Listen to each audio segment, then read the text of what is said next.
Da campo di calcio a campo della discordia. Il motivo? Una volta questa piccola area era aperta a tutti. Oggi il cancello d'ingresso alla ex casa dello studente è chiuso con il lucchetto ed il campetto è utilizzato a scopo ricreativo solo dai richiedenti asilo ospiti del CEIS.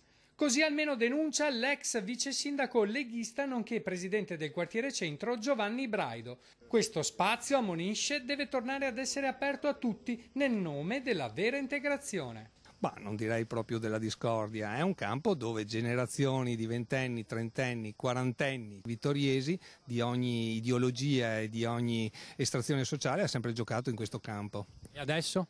E adesso da 2 anni a questa parte è stato chiuso il cancello, è stata messa una bella erbetta inglese, le reti sulle porte, peccato che noi vittoriesi non possiamo giocare. Lei ha scritto anche una lettera, a chi l'ha indirizzata? L'ho indirizzata a Sua Eccellenza il Vescovo, chiedendo lumi, sapendo perché, anche per motivi, visto che si parla tanto di declarata integrazione, come mai questo campo venga usato esclusivamente dagli ospiti del CEIS e non possa più essere utilizzato da noi cittadini vittoriesi. Innanzitutto aspetto la risposta del Vescovo, che è stato cordialissimo, gentilissimo, perché mi ha risposto nel giro di un'ora, a differenza del nostro sindaco, e per cui aspetto fiducioso anche un incontro per poter parlare, per poter verificare questa possibilità.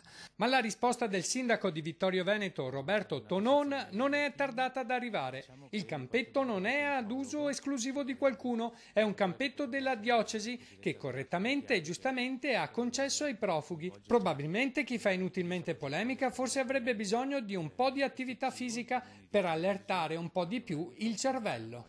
Voi vorreste giocare anche con i profughi eventualmente? Perché no? Se capita, se c'è l'opportunità, una bella partita sarebbe anche qualcosa di interessante.